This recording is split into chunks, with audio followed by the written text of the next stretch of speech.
दो चर वाले रेखीय समीकरण युग मैथ्स का एक ऐसा इंपॉर्टेंट चैप्टर है जिसमें हम दो लीनियर इक्वेशन को सोल्व करके उनका एक कॉमन आंसर हम निकालते हैं। तो आइए बच्चों, मैं हूं पवन गुप्ता, आपका मैथ्स टीचर, लेकर आया हूं क्लास 10 का चैप्टर नंबर 3 का इंट्रोडक्शन, जिसमें हम देखेंगे कि इस चैप्टर में जितने भी हमारे क्वेश्चन है हम उसको किस किस विधि से, किस किस मेथड के थ्रू कर सकते हैं। तो मैं इसका आज आपको बेसिक बताऊंगा, उसके बाद में आपको क्वेश्चंस करना सिखाऊंगा कि आप किस किस मेथड के थ्रू इन क्वेश्चनों को सोल्व कर सकते हैं, है ना।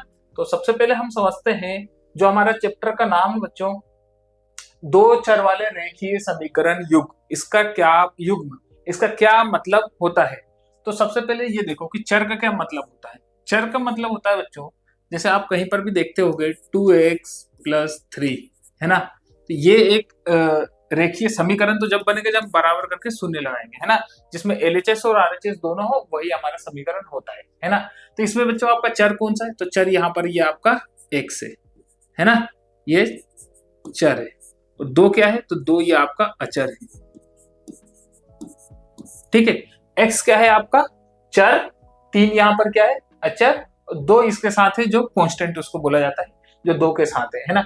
ये जो चर है इसका मान हमेशा इक्वेशन के अकॉर्डिंग, है ना, वेरिएशन होता रहता है। वो फिक्स मान नहीं होता कि आप x की वैल्यू फिक्स मान लो और उसी को हर इक्वेशन में आप रख के सोल्व करो, तो ऐसा नहीं है। वो इक्वेशन के अकॉर्डिंग हमेशा अलग अलग आता है ना। अचर तो ये जो आप नंबर्स देख रहे हो ये तो फिक्स है, 1 2 3 4 5 6 कुछ भी हो सकता है ना। यहाँ पे मतलब कोई भी आपकी वास्तविक संख्याएं आ सकती हैं, ये भी कोई भी वास्तविक संख्याएं आ सकती हैं, माइनस में हो या प्लस में, धनात्मक या ऋणात्मक, दोनों कंडीशन में ये नंबर हो सकते हैं। लेकिन ये चर जो होते हैं x y, इनका हर मतलब x लिखने का मतलब होता है कि इस इक्वेशन के लिए इसका क्या मान होगा वो अलग होगा, किसी दूसरे इक्वेशन में उसका मान अलग हो सकता है, हमेशा वो वेरिएशन होता रहता है ना। तो चर का मतलब समझ गए होंगे कि चर किसको बोलते हैं और अचर किसको बोलते हैं। अब देखना रेखीय समीकरण क्या। तो रेखीय समीकरण का वो मतलब होता है जिसमें हम देखेंगे कि जो हमारा चर है उसका मैक्सिमम पावर बच्चों 1 होना चाहिए, ठीक है। जैसे मान लो अगर कहीं पर लिखा है 2x² + 3x + 4 = 0, है ना। तो ये आपका रेखीय समीकरण नहीं होगा। क्यों? क्योंकि इसमें आप देखो मैक्सिमम पावर कितनी है, 2, है ना। इस इक्वेशन की डिग्री कितनी है, 2, तो ये आपका रेखीय समीकरण नहीं होगा। रेखीय समीकरण हम उसको कहते हैं जिसका मैक्सिमम पावर कितना हो, 1, है ना, लीनियर इक्वेशन, उसी को हम बोलते हैं रेखीय समीकरण। समीकरण वो जिसमें LHS भी हो और RHS भी हो, समीकरण हम उसी को कह सकते हैं, समझ लो। अभी युग्म का क्या मतलब है वो देख लो। तो युग्म का ये मतलब है, 9th में आपने पढ़ा तो सिर्फ आपने लीनियर इक्वेशन के बारे में पढ़ा था, है ना, उसमें युग्म नहीं था, है ना। जैसे मान लो आपने बस इतना पढ़ा था, x + by + c = 0, ये आपने पढ़ा था क्लास 9th में, है ना। 10th में क्या है, a1x + b1y + c = 0, a2x + b2y + c = 0, है ना। तो ये युग्म हो गया, ये रेखीय समीकरण दो मिलके एक युग्म बना दिया, है ना। और इसमें चर क्या था, x, और चर क्या है, y, यहाँ भी चर x y दोनों है, ठीक है। तो हमारा जो चैप्टर का नाम है जो आप लोग देख रहे हो, दो चर वाले रेखीय समीकरण युग्म, तो दो चर तो आपने देख लिया, x और y दोनों, है ना।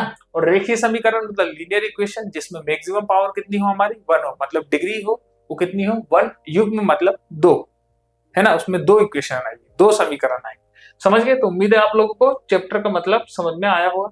अब इसी के बेस पर कुछ क्वेश्चन है जो अलग अलग टाइप के मेथडों से किए गए हैं, ठीक है, वही मैं आपको समझाऊंगा। अब यहाँ पर देखो, जैसे दो चर x और y में रेखीय समीकरण युग्म का व्यापक रूप, अभी मैंने आपको समझाया था, इसको हम बोलते हैं व्यापक रूप। मतलब जो जनरल फॉर्मूला है वो यही है, जिसमें आप देखोगे कि ये a1 a2 b1 b2 c1 c2 ये है, इसके स्थान पर कोई संख्याएं होंगी जिसको हम कंपैरिजन करते हैं, ठीक है। a1 a2 b1 b2 c1 c2 ये हमारी संख्याएं होंगी जिसको हम, ये c1 c2 तो क्या है, अचर है ना। इसको हम संख्याएं से कंपेयर करेंगे, वो हर इक्वेशन में अलग अलग संख्याएं होंगी, उसी से आपको कंपेयर करना है। एक बात याद रखना है, जो इसमें a1 a और b है ना, चाहे वो इक्वेशन फर्स्ट की हो या इक्वेशन सेकंड की हो, ये a और b ये दोनों ही 0 नहीं हो सकता, ठीक है, 0 नहीं हो सकता। देखो 0 इसलिए नहीं हो सकता क्योंकि अगर ये 0 होगा तो तुम्हारे चर को भी क्या बना देगा, 0 शून्य बना देगा। तो आप ये फिर कैसे कहोगे कि इसमें 2 चर हैं, क्योंकि अगर मान लो b की वैल्यू शून्य आ गई तो y के साथ जैसे ही मल्टीप्लाई करेगा वो शून्य कर देगा। तो आप ये फिर कैसे कहोगे कि इसमें 2 चर है, क्योंकि फिर तो एक ही चर बचेगा, है ना। तो क्वेश्चन के नाम के अकॉर्डिंग हमारा चैप्टर भी फिर उस कॉन्सेप्ट को फॉलो नहीं करेगा, इसलिए हम उसको नहीं मानेंगे। समझ गए। तो ए और बी आपका क्या है, 0 नहीं हो सकता। सी आपका कोई भी वास्तविक संख्या प्लस में हो या माइनस में, ऋणात्मक और धनात्मक दोनों रूपों में हो सकता है। समझ गए। तो ये इसका व्यापक रूप है, मतलब कि जनरल फॉर्मूला है, जिसमें आप ए और बी और सी जो देख रहे हैं इसके स्थान पे कुछ नंबर्स होंगे, उसी से हम इन क्वेश्चंस को कंपेयर करेंगे। मतलब A1 के स्थान पे कोई नंबर होगा, B1 के स्थान पे कोई नंबर होगा, इस टाइप से। समझ गए। अब मैं आगे जैसे ही बताऊंगा आप समझ जाओगे किस प्रकार की संख्याएं आती है। वही वास्तविक संख्या है जो आप लोग ने पढ़ी है, जो ऋणात्मक भी हो सकती है, -1, -2, -3 कुछ भी हो सकती है ना, और धनात्मक संख्याएं भी हो सकती है। बस याद रखना कि ए और बी के स्थान पर शून्य नहीं आएगा। ठीक है। अब इसी के कुछ बेसिक रूल्स हैं, वो अब आप लोग देखना। जैसे देखो, प्रतिच्छेद करती है तो A1 upon A2 is not equal to B1 upon B2। इसका मतलब A1 बटे A2 है ना, बराबर नहीं है B1 बटे B2 के। ठीक है ना। जैसे देख लो, अभी आपने एक जनरल फॉर्मूला पढ़ा था, A1 x, यहां लिख देता हूं, है ना, A1 x plus B1 y plus C बराबर 0, A2 x plus B2 y plus C2 is equal to 0। तो यह आपका जनरल फॉर्मूला था। इसी में हम जैसे देखो ये A1 A2 देख रहे हो ना, हम इसी का रेशियो निकालते हैं। ये A1 upon A2 is not equal to B1 upon B2। देखो, तो इसका मतलब ये इसका रेशो A1 अपॉन A2 और B1 अपॉन B2 का जो रेशो बनेगा वो बराबर नहीं है। और जब बराबर नहीं होगा तो वैसी कंडीशन पे ध्यान देना, उसका जो सॉल्यूशन होगा वो कितना आएगा, 1। मतलब वो दोनों इक्वेशंस के लिए, दोनों समीकरण के लिए जो आपका हल होगा वो सिर्फ एक हल आएगा। समझ रहे हो। ऐसे याद रखना। जैसे ग्राफ में मैं आपको समझाता हूँ कि इसके जो 2 समीकरण बनेंगे, 2 रेखीय समीकरण बनते हैं, उसके अपन क्या खींचते हैं, आलेख बनाते हैं। तो अगर मान लो एक आलेख ऐसा है, दूसरा ऐसा आ गया उस पे, है ना, तो ये जो पॉइंट है ये इसका सॉल्यूशन हो जाएगा। समझ गए। ये जो पॉइंट है उसका एक सॉल्यूशन होगा, क्योंकि आप देख रहे हो दोनों आलेख एक दूसरे को कितने स्थान पर क्रॉस कर रहे हैं, मात्र एक स्थान पर। तो उसका जो सॉल्यूशन होगा बच्चों वो भी एक ही होगा। ठीक है। तो इसलिए जब एक सॉल्यूशन होगा तो हमेशा आपकी कंडीशन क्या बनेगी, A1 upon A2 is not equal to B1 upon B2। A1 बटे A2 बराबर नहीं है B1 बटे B2 के। ठीक है। इस प्रकार से आप लोगों को याद रखना है ना। अब मैं आपको समझाता हूं, यहां पर देखो क्या है, संपाती है। तो A1 upon A2 is equal to B1 upon B2 is equal to C1 upon C2। इसका मतलब है कि जो भी आपके जो जनरल फॉर्मूला था, व्यापक रूप था इस इक्वेशंस का, इसमें A1 upon A2, B1 upon B2 और C1 अपॉन C2, ये तीनों के जो अनुपात बनेंगे, रेशियो बनेगा, वो क्या बनेंगे बेटा, हमेशा बराबर रहेंगे। जब वो बराबर रहेंगे तो ऐसी कंडीशन में क्या होता है, उनके बहुत सारे आंसर्स हो सकते हैं। क्यों आंसर हो सकते हैं, क्योंकि देखो जैसे ही आप इसको ग्राफ पर रिप्रेजेंट करोगे तो देखोगे कि इसका जो आलेख बनता है वो एक दूसरे के ऊपर आता है ना। वो दोनों आलेख एक दूसरे के ऊपर क्या हो जाते हैं, ऊपर आ जाते हैं, ओवरलैप करते हैं एक दूसरे के ऊपर। जब वो एक दूसरे के ऊपर आएंगे तो आप इस रेखा के किसी भी पॉइंट पे आप देखोगे तो वो उसका सॉल्यूशन निकल जाएगा।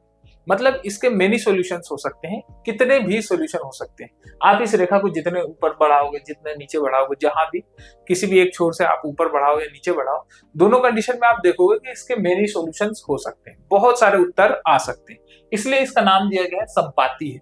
इसका मतलब ये तीनों जो रेशो है वो आपस में कैसे होंगे बच्चों, इक्वल होंगे। ठीक है। उम्मीद है ये आप लोग को समझ में आया होगा। जब मैं इसका प्रश्न कराऊंगा तो और इजीली आपको समझ में आएगा कि इसका क्या मतलब हो रहा है। ठीक है। ठीक वैसे तीसरा समझो आप लोग कि जब वो बोलेगा समानांतर है तो ऐसी कंडीशन में क्या होगा, A1 upon A2 is equal to B1 upon B2 is not equal to C1 upon C2। ये दोनों अनुपात तो इक्वल होंगे लेकिन वो C1 अपॉन C2 के अनुपात के बराबर नहीं होगा। तो ऐसी कंडीशन में होता क्या है कि मैं ग्राफ के थ्रू आपको समझाता हूं। जो इसका आलेख बनेंगे वो दोनों एक दूसरे के पैरेलल रहेंगे। जब पैरेलल रहेंगे तो ये कभी एक दूसरे को क्रॉस नहीं कर पाएंगे। जैसे आप लोग ने रेल की पटरियों को देखा होगा, है ना, वो कभी एक दूसरे को क्रॉस नहीं कर पाते, है ना।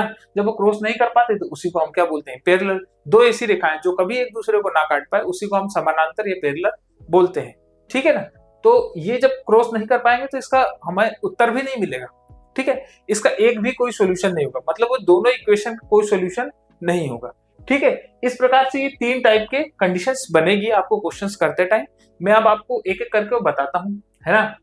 और ये कंडीशंस बच्चों ग्राफ में ही नहीं, दोनों आप चाहे प्रतिस्थापन विधि कर लो, है ना, या विलोपन विधि कर लो, ये तीनों ही कंडीशन में ये तीनों कंडीशन बनती है। लेकिन ग्राफ में बच्चे इसको बहुत अच्छे से समझ पाते हैं, है ना, इसको ग्राफ में बहुत अच्छे से समझ पाते हैं। आपके चैप्टर में भी 3 प्रकार के मेथड के थ्रू ये चैप्टर किया गया है, किसी भी क्वेश्चन को सोल्व या समीकरण को हल किया गया है। तो उसमें सबसे पहला विधि है ग्राफ, है ना, ग्राफ मेथड के थ्रू। दूसरा विधि है प्रतिस्थापन, तीसरा विधि है विलोपन, है ना। तो मैं ये तीनों मेथड आपको बताऊंगा कि इसको कैसे हम यूज करते हैं और कैसे सोल्व करते हैं। ग्राफ में क्या है कि ये बहुत इजीली समझ में आता है कि कौन संपाती है, कौन पैरेलल है और कौन क्या है प्रतिच्छेद करती है। प्रतिच्छेद करेगी तो किसी एक स्थान पर अगर करेगी तो उसका सोल्यूशन भी एक होगा, और जब एक दूसरे को वो ओवरलैप करेगी, है ना, मतलब संपाती रहेगी, तो उसके आंसर अनेक हो सकते हैं, कितने भी आंसर हो सकते हैं, उसका हम अंदाजा भी नहीं लगा सकते, अनंत, ठीक है। और जब वो एक दूसरे के समानांतर रहेंगे तो उसका कोई सोल्यूशन नहीं होगा, ठीक है। इस बात का खास ख्याल रखना आप लोग कि उसका कोई सोल्यूशन नहीं होगा, मतलब वो दोनों इक्वेशन में ऐसी कोई वैल्यू नहीं रख सकते जो दोनों को सोल्व करते हैं, ठीक है। दोनों हमारे चर हैं, उसका कोई कॉमन आंसर नहीं हो सकता, ठीक है। उम्मीद है आप लोग को ये समझ में आया होगा, है ना। अब मैं आप लोगों को बताता हूं, जैसे ये है, मैं इसको आपको ग्राफिकल मेथड के थ्रू समझाता हूं, है ना।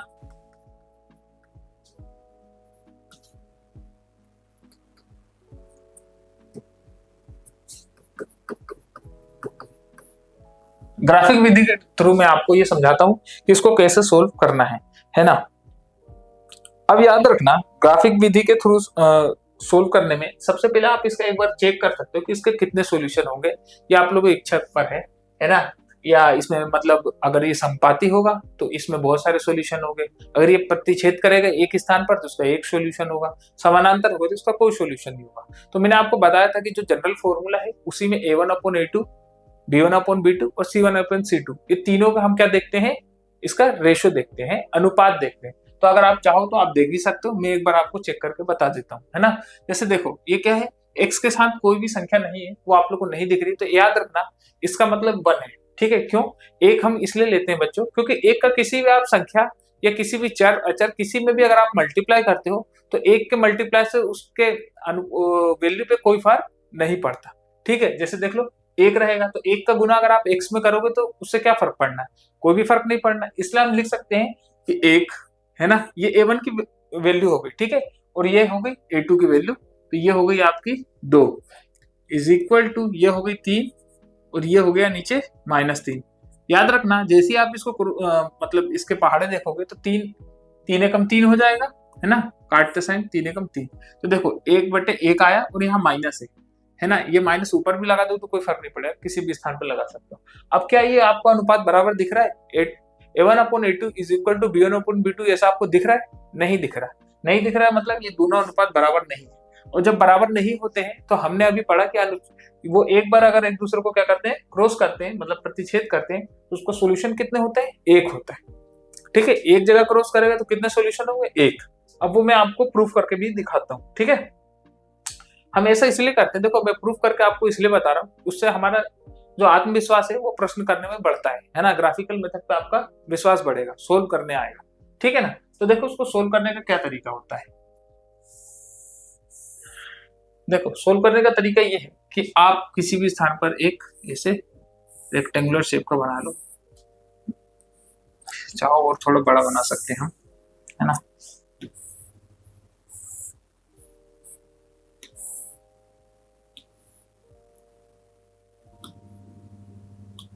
x और y, याद रखना हम ये जो दोनों इक्वेशन है, दोनों समीकरण है, उसको हम एक एक करके लेंगे। जैसे पहले समीकरण, ये हमारा समीकरण 1 है और ये समीकरण 2 है। तो आपने कक्षा 9 में पढ़ा होगा कि जब हमारे पास एक समीकरण हो और उसमें 2 चर हो तो उसके मेनी सॉल्यूशंस हो सकते हैं, कितने भी सॉल्यूशंस हो सकते हैं, है ना। तो वही हम अभी यूज करेंगे, ठीक है। लेकिन अगर हमारे पास 2 चर हैं और 2 ही समीकरण है तो उसका एक फिक्स आंसर भी हो सकता है, या तो फिक्स आंसर होगा या बहुत सारे आंसर हो सकते हैं या एक भी आंसर नहीं होगा। ये तीनों कंडीशन बनती है जो मैंने अभी पीछे आपको बताया। ठीक है, तो देखो समीकरण 1 और 2, तो पहले मैं समीकरण 1 को सोल्व करता हूं, है ना। तो उसमें क्या है, x प्लस 3y बराबर 6। अगर x की वैल्यू मान लो, है ना, x की वैल्यू अगर मैं 3 मान लूं तो फिर y क्या होगा। तो अगर मान लो मैंने अपने तरफ से माना x की वैल्यू कितनी मानी 3, तो फिर मैं देखूंगा y की वैल्यू क्या होगी। ये हमारा समीकरण 1 के लिए है ना, याद रखना। तो अगर मैं यहाँ 3 ले लूं, माना, है ना, x बराबर 3, यहाँ लिख सकता हूं मैं माना। ठीक है, तो क्या होगा, 3 प्लस 3y बराबर 6। 3y यही रह जाएगा, 3 हमारा जैसे ही RHS में जाएगा तो किस में हो जाएगा, माइनस में। तो 6 माइनस 3, 3y या 3y बराबर 3, y बराबर 3/3, तो क्रॉस होके वो 1 ही आ जाएगा। मतलब y बराबर कितना है, 1, है ना। तो एक भी किसी भी एक चर का आप मानोगे, दूसरे चर का उस इक्वेशन में उस जो आपने माना है उसको रख के हम सोल्व करेंगे, जो भी हमारे दूसरे चर की वैल्यू आएगी वो हम लेंगे। ठीक है, ऐसा नहीं कर सकते हम कि दोनों चर की वैल्यू अपने मन से मान ले। ठीक है, किसी एक चर की मान सकते हो आप, है ना। तो यहाँ कितना आया, 1। ठीक वैसे ही अगर मैं x प्लस 3y बराबर 6 है, अब मैं यहाँ पे कुछ भी मान लेता हूं। मान लो मैंने अगर y बराबर 1 मान लिया, इस बार मैंने क्या करा, y बराबर 1 मान लिया, नहीं फिर तो वही हो जाएगा 3 और 1, तो मैं y बराबर 2 मानता हूं, है ना। y बराबर 2 अगर मान लो मैं मानता हूं तो क्या होगा, x प्लस 3 गुने y की वैल्यू कितनी, 2 और ये 5, तो x प्लस 3 दूनी 6, तो ये कितना हो जाएगा, 3 दूनी 6 बराबर 6। तो x बराबर 6 माइनस 6 और x बराबर कितना आएगा तुम्हारा, 0। कि अगर मेरी y की वैल्यू कितनी हो, 2 होगी, तो x मेरा क्या होगा, 0 होगा। ठीक है, ये बात उम्मीद है आप लोग को समझ में आया होगा, ये इक्वेशन फर्स्ट के लिए। ठीक है, ठीक वैसी इक्वेशन सेकंड के लिए भी ऐसे ही आप लोग बना लो, है ना। ये हमारे दूसरे इक्वेशन के लिए जिसमें x और y रहेगा। ठीक है, तो आप उसको भी ऐसे ही सोल्व करोगे। आपका इक्वेशन क्या है, 2x plus 3y, sorry plus नहीं है, क्या है बच्चों इसमें, minus 3y is equal to 12, है ना। 2x minus 3y is equal to 12। अब यहां भी आप कोई भी संख्या अपनी इच्छा से मान सकते हो। जैसे मान लो मैंने x बराबर क्या माना, मान लो x बराबर मैंने मान लिया 3, है ना। x बराबर क्या माना बच्चों मैंने, 3। तो अब मैं इसको पुट कर दूंगा, क्या होगा, 2 गुने 3 minus 3y is equal to 12, 3 दूनी 6 माइनस 3y बराबर में 12, तो माइनस का 3y बराबर 12 माइनस 6, तो यहाँ आ जाएगा हमारा 6 और बटे में 3 आ जाएगा माइनस का, y हमारा यही रह जाएगा, 3 एकम 3, 3 दूनी 6, तो बराबर में क्या है, माइनस का 2। ठीक है, ऐसे हम किसी भी एक चर की संख्या को मानकर उसमें रखेंगे तो दूसरे चर की वैल्यू हमारे पास ऑटोमेटिक आ जाएगा जैसे ही हम उसको सोल्व करेंगे। तो y बराबर कितना है बच्चों, -2। ठीक है, अब एक और काम करो आप, ये तो हमने एक बना लिया, एक और ले लो। कैसे लोगे, फिर से इसको पूरे इक्वेशन को लिखो, 2x माइनस 3y बराबर 12, है ना। अब आप क्या करो, कुछ भी ले सकते हो। अगर मैं मान लो इसमें ले लूं y बराबर 2, y बराबर कितना लेता हूं, मान लो 2, तो कितना होगा, -2, सॉरी -2 ले लो, सॉरी अगर आप y बराबर -2 लोगे तो वापस वही संख्या आ जाएगी, इसलिए हम -2 ना लेकर क्या करते हैं, y बराबर 2 ले लेते हैं। ठीक है, जैसे ही हम 2 लेंगे तो क्या होगा, 2x minus 3 into 2 is equal to 12, 2x minus 3 दूनी 6 बराबर 12, 2x is equal to 12 plus 6। ये प्लस का क्यों हुआ? क्योंकि यहाँ पर ये माइनस में, जैसे RHS में जाएगा तो प्लस का हो जाएगा। और x बराबर 12 और 6 कितने होंगे? 18। और 2 हमारा यहाँ गुना में है तो यहाँ RHS में जाएगा तो भाग में जाएगा। 2 एकम 2, 2 9 18। और x की वैल्यू हमारी कितनी आ गई? 9, है ना। कब? जब हमने y की वैल्यू 2 मानी। ठीक है, याद रखना। एक और बात, अक्सर बच्चे पूछते हैं कि सर यहाँ डिनोमिनेटर या हर में एक है तो उसको लेंगे क्या? उसको लेने का कोई मतलब नहीं है ना, क्योंकि हर संख्या के जो डिनोमिनेटर में वो एक तो होता ही है। अगर कुछ नहीं होता तो उसके डिनोमिनेटर में 1 तो होता ही है, उसको लेने से कोई मतलब नहीं है ना। इसलिए हम सिर्फ कितने लेंगे? 1 और हमने 9 और हमने ले लिया। ठीक है, अब मैं इसको आपको ग्राफ पे रिप्रेजेंट करूंगा। ठीक है, और मैंने जैसे आपको अभी बताया था कि इसमें मैंने चेक किया था आपके सामने, तो इसमें क्या आया था कि प्रतिच्छेद कर रहा था सिर्फ एक स्थान पर, तो मैंने बताया कि इसका उत्तर भी सिर्फ एक होगा। ठीक है, वो क्या होगा अभी अपन सोल्व करेंगे तो देख लेंगे। ठीक है, ग्राफ मेथड में। तो सबसे पहले आप देखो क्या है, इसको मैं दूसरे स्लाइड पे लूंगा अभी। जैसे देखो यहाँ पे बना लेते हैं, ये इक्वेशन सेकंड के लिए था।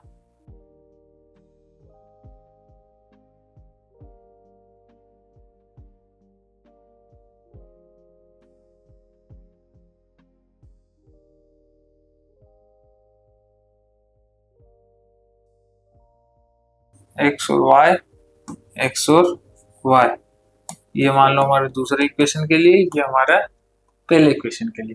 तो पहले इक्वेशन में देख लो आप लोग ने क्या क्या लिया था। पहले इक्वेशन में 3 1 0 2, तो यहाँ पे आप वैसे ही लिख लो 3 1 0 2। ठीक है, सेकंड इक्वेशन के लिए आप लोग देख लो क्या है, 3 -2 9 और 2, 3 -2 9 और 2। ठीक है, तो ये सेकंड इक्वेशन के लिए है और ये पहले इक्वेशन के लिए। अब एक बात का याद रखना, अब आप लोग को करना क्या है, अब हमें इसको हमारे ग्राफ पर रिप्रेजेंट करना है। तो ग्राफ में आपको एक बार समझाता हूँ कि ग्राफ में क्या क्या होता है। ये हमारा एक्स वाला पॉइंट है, ठीक है, और ये एक्स डैश वाला पॉइंट है। ये हमारा एक्स एक्सिस है और ये हमारा वाई एक्सिस है, याद रखना है ना। और ये हमारा वाई है, ये हमारा वाई डैश है।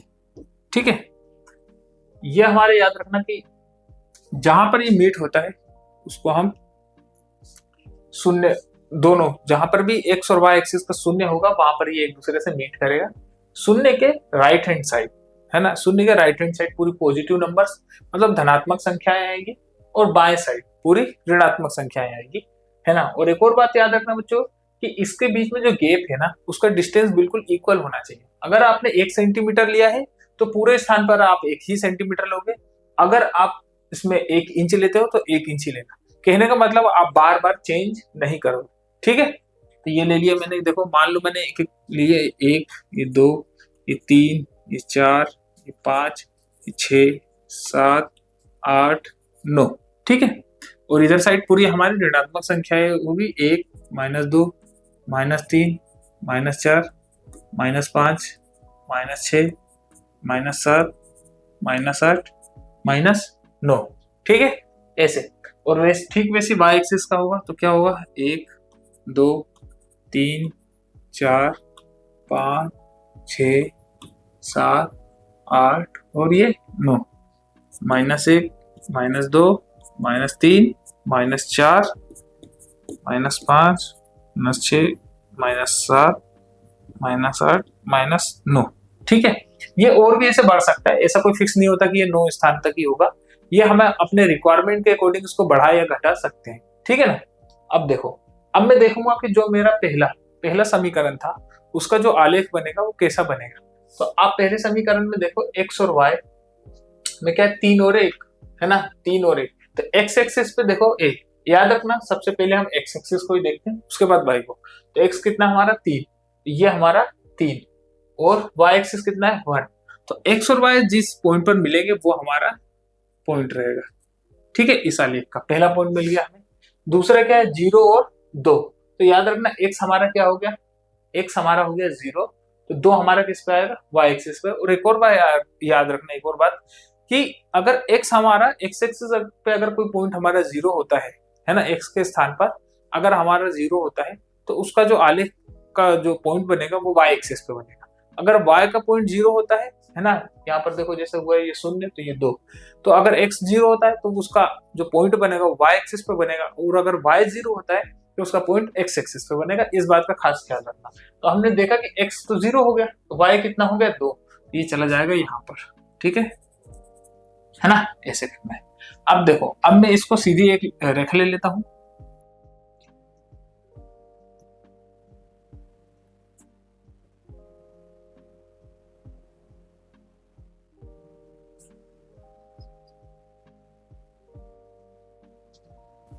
है ना, तो देखो ये मैंने एक रेखा ले लिया, ठीक है। अब ठीक वैसे ही मैं इसको भी लूंगा, y को, सॉरी ये वाला ले लिया था, अब मैं एक लूंगा इसको 0 और 2, सॉरी ये ले लिया, है ना। फर्स्ट इक्वेशन के लिए मैंने ये ले लिया है। सेकंड इक्वेशन का देखो, आप पहले क्या था, x 3 है और y हमारा -2, तो x 3, पहले इसका नामकरण कर दो आप, क्या था ये पॉइंट 3 और 1, और ये पॉइंट क्या था बच्चों, 0 और 2, ठीक है। ठीक वैसे ही इसको ले लो, ये क्या है 3 और -2, तो x पे देखो कितना है 3, है ना, और -2, y कितना है -2, तो ये पॉइंट किस पे आके मिल रहे हैं, इस पॉइंट पे, ठीक है। अब ये देखो 9 और 2, तो x का पॉइंट कहाँ है 9 और y का पॉइंट कहाँ है 2, ये रहा, तो इस पॉइंट पे आके ये मिलेंगे। तो अब इसको भी हम वैसे ही ले लेंगे, ठीक है।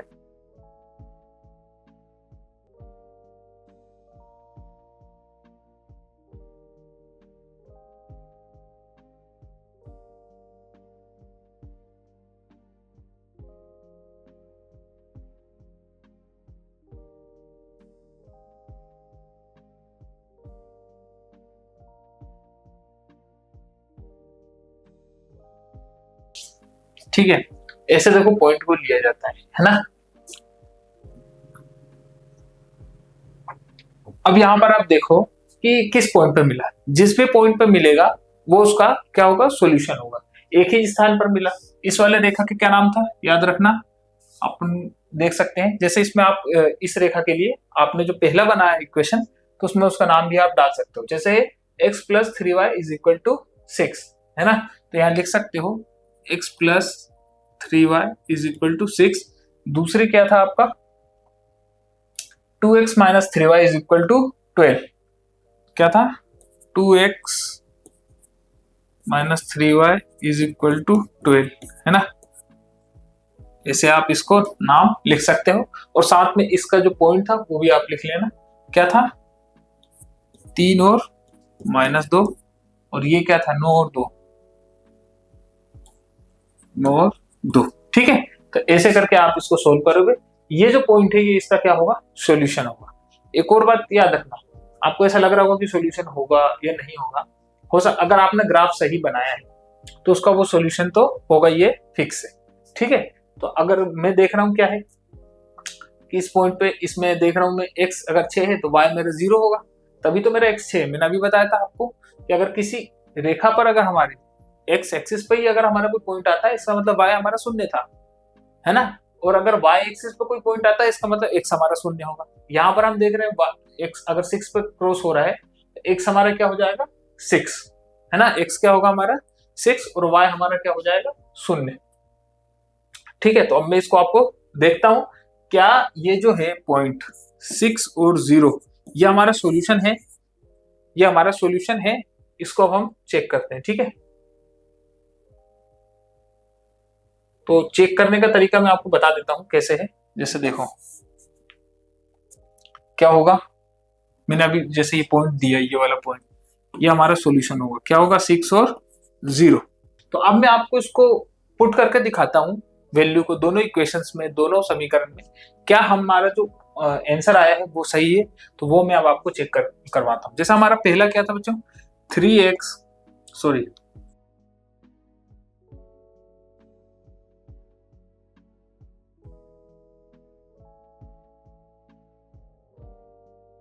2 + 3y = 6, है ना।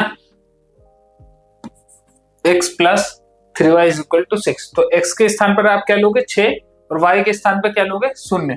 तो x के स्थान पर देखो मैंने क्या लिया 6 और प्लस 3 गुने 0 बराबर 6। तो 6 प्लस 0 बराबर 6, 6 बराबर 6। तो पहले इक्वेशन के लिए तो 6 और 0 हमारा आंसर है। दूसरे इक्वेशन के लिए हम देख लेते हैं, वो हमारा क्या है 2x minus 3y is equal to 12 है ना। तो 3 गुने y की वैल्यू क्या हो जाएगी 0 और x की वैल्यू क्या हो जाएगी बच्चों 6 बराबर 12। तो 6 दूनी 12 माइनस 0 बराबर 12। तो 12 बराबर 12।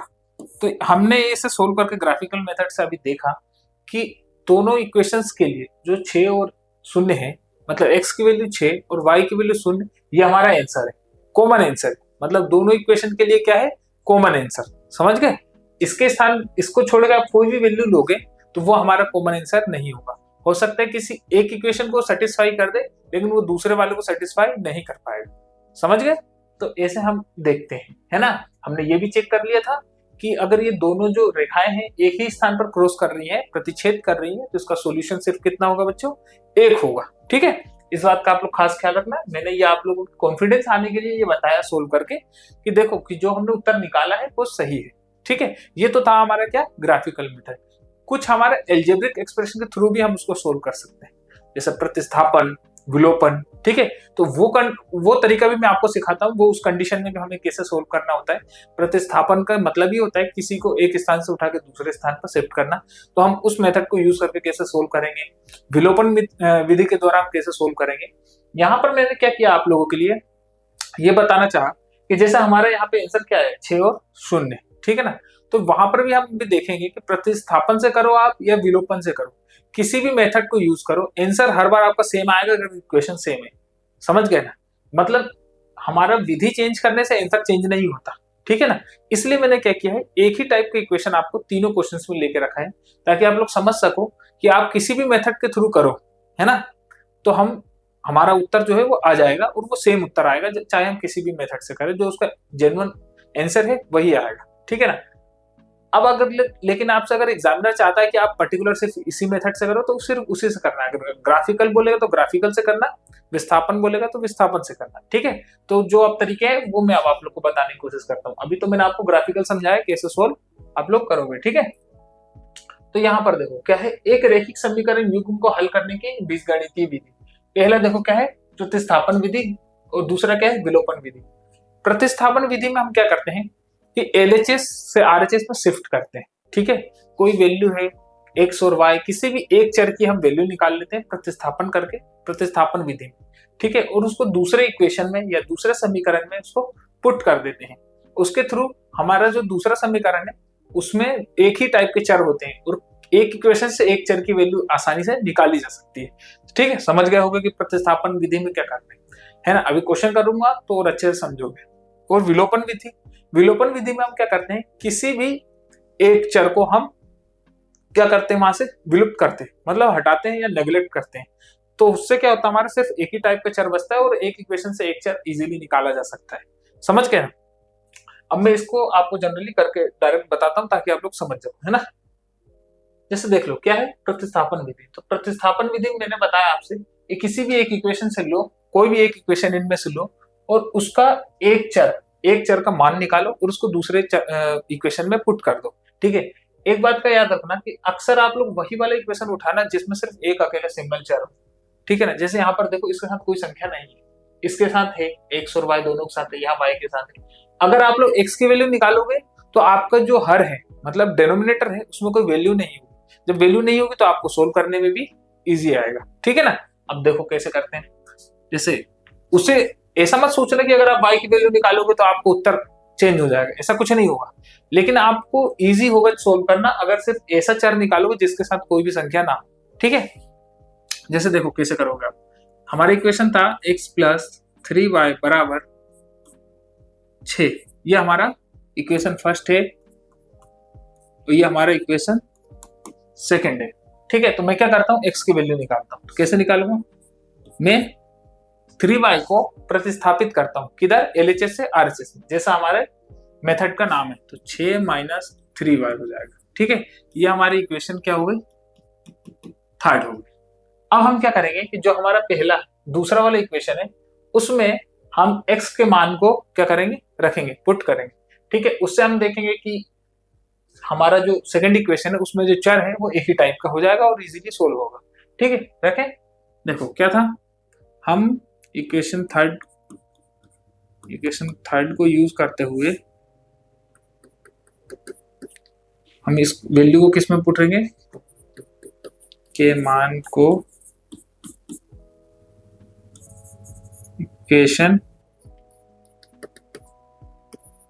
इक्वेशन या समीकरण में लिख सकते हो में रखने पर क्या होगा, अब यह हम देखते हैं। ठीक है, तो हमने रखा कैसे, देखो 2x माइनस 3y बराबर 12। ठीक है, तो x के स्थान पर क्या रख सकते हो, 6 माइनस 3y, कैसे 2 गुने 6 माइनस 3y माइनस 3y बराबर 12। ठीक है, तो क्या हुआ, अब ब्रैकेट खोलने के लिए क्या होगा, ब्रैकेट के अंदर की सारी वैल्यू के साथ 2 का गुना करना पड़ेगा। 6 दूनी 12 माइनस 3 दूनी 6y माइनस 3y बराबर 12। ठीक है, नेक्स्ट ले लो, क्या था 12 माइनस 3y 6y माइनस का 3y,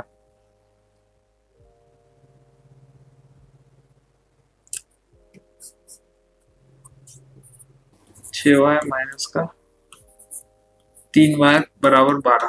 ये 12 इधर विस्थापित करोगे तो क्या होगा, 12 माइनस 12 और ये माइनस का 9y, y is equal to, ये तो 0/9 हो जाएगा, माइनस का 9, तो y इज इक्वल टू कितना आया आपका, 0 आया। ठीक है, देखो y की वैल्यू आ गई हमारी, ठीक वैसे x की वैल्यू निकालो, y की वैल्यू 0 आ गई तो आप इक्वेशन फर्स्ट, इक्वेशन सेकंड या इक्वेशन थर्ड, समीकरण 1 2 3 किसी में भी आप रखोगे y की वैल्यू तो हमारी x की वैल्यू आ जाएगी। जनरली इक्वेशन 3 में रखने पर आपकी x की वैल्यू इजीली फाइंड होगी, क्यों, क्योंकि उसके LHS में सिर्फ अकेले x है, आपको शिफ्ट नहीं करना पड़ेगा कुछ भी, डायरेक्ट आपको उत्तर आएगा। ठीक है, तो क्या था हमारा इक्वेशन थर्ड था x is equal to 6 minus 3y, यही था, देख सकते हो आप लोग 6 माइनस 3y। ठीक है, तो x बराबर 6 माइनस y की वैल्यू क्या है, 0, 3 गुने 0, 6 माइनस 0 बराबर 6। तो x की वैल्यू और y की वैल्यू दोनों हमारी आ गई, किस मेथड से, प्रतिस्थापन विधि के थ्रू। ठीक है, अब मैं आपको बताऊंगा कौन सा, विलोपन विधि। समझ गए, देखो यही उत्तर हमारा उस टाइम भी आया था, है ना, ग्राफिकल मेथड के थ्रू भी, यही हमारा प्रतिस्थापन से भी आया। अब हम विलोपन से करते हैं, देखते हैं उसमें क्या होता है। विलोपन विधि में क्या होता है, किसी भी एक मान को नेग्लेक्ट करते हैं। ठीक है ना, करके मैं आपको बताता हूँ। देखो नेग्लेक्ट करने का तरीका क्या होता है, x प्लस 3y बराबर 6, 2x माइनस 3y बराबर 12, है ना। एक बात याद रखना बच्चों यहाँ पर, है ना, कि कभी भी आप लोग इसमें अगर चाहोगे तो किसी भी एक मान को बराबर कर सकते हो, और जब पहले से ही कोई मान बराबर हो तो उसको हमें डिस्टर्ब करने की जरूरत नहीं है। जैसा मैं देख रहा हूं कि यहाँ भी 3y है, यहाँ भी 3y है ना, तो मैं डायरेक्ट इसको क्या कर सकता हूँ, सोल्व कर सकता हूँ। तो 3y और 3y, ये प्लस में है, ये माइनस में, तो क्या हो जाएगा, ये 0 हो जाएगा, प्लस माइनस तो 0 हो जाएगा, है ना। 3y में से 3y गया तो 0 हो जाएगा, और 2y और x, 2x और x क्या होगा, 3x बराबर 12 और 6 कितने हो जाते हैं बच्चों, 18।